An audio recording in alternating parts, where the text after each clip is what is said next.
কোনো কিছু এক্সপেরিমেন্ট করতে গিয়ে নিজে যদি সেই এক্সপেরিমেন্টে শিকার হয়ে যায় কত কেমনটা লাগে। তো বাইনে ওইটা মোড়াই স্যাপটা স্যাপটা মানে বসা বসা নাকটি দিয়ে গন্ধ পাইতাছি, চারদিকে কাঁঠালের গন্ধ কোনে জানি মোমো করতেছি। তো সেই উৎস খুঁজতেছি, মুই ভাবি নেই স্যাপটা স্যাপটা বসা বসা নাকটি যে কোনোভাবে ব্যর্থ হইয়া যাইব, মানে এই চাকমা নাকটি যে কোনোভাবে ব্যর্থ হয়ে যাবে এটা আমি কল্পনা করতে পারি নাই। তো খুঁজতে খুঁজতে মুই এখানে আইয়া ফেললাম, গন্ধ খুঁজতে খুঁজতে ভাবতেছি এই গাছে যে বিশাল বড় বড় দুইটা কাঁঠাল, এই দুইটাই নিশ্চয়ই ফাঁকনা।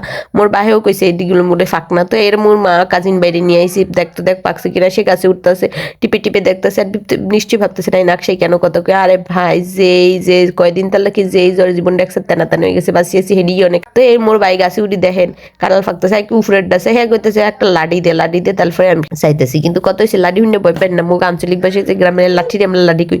তো হ্যাঁ এইটারও লাঠি দিয়ে গুতে গাতে চাইছি, কিন্তু দুঃখের বিষয় সেইটাও ফাঁকুই না। তো ভাবছিলাম এই গাছে তিনটা যেহেতু আছে, এই তিনটার একটা নয় একটা ফাঁকুই না। কিন্তু দুঃখের বিষয় এই গাছের অজ্ঞা কাটালো ফাঁকুই না, কিন্তু দুঃখের বিষয় কাটালি কোনে ফাঁকলো, নিশ্চয়ই আমাকে বাসার মধ্যে দিতে নেই গান করেছে, কিন্তু এই নাকটি যে ব্যর্থ হইব জানি না। তো আমি আবার কাঁঠালে এক্সপেরিমেন্ট করতে আসি, খুঁজতে ছোটকালে শুনছি কাঁঠালের এভাবে খুঁটলে কষ বেরোলে, কষ যদি তাড়াতাড়ি বেরোয় পাতলা হয় তাহলে কাঁঠাল বাত্তি, আর যদি ঘন হয় তাহলে কাঁঠাল টাকা। তো এই এক্সপেরিমেন্ট করতে গিয়ে ওর হাতি এক্সপেরিমেন্টের শিকার হয়ে গেছে, এক স্যার নখের মধ্যে একদম খোসা ঢুকে গিয়ে একদম রক্ত টক্ত বাইরে গেছে, জীবনটা এক স্যার তেনা তেনা হয়ে গেছে। এক্সপেরিমেন্টের শিকার করতে গিয়ে নিজেই অবশেষে এক্সপেরিমেন্টের শিকার হয়েছে। কে কে ছোটবেলায় এক্সপেরিমেন্ট গুলো করছেন? তো ভালো থাকবেন, আল্লাহ হাফেজ।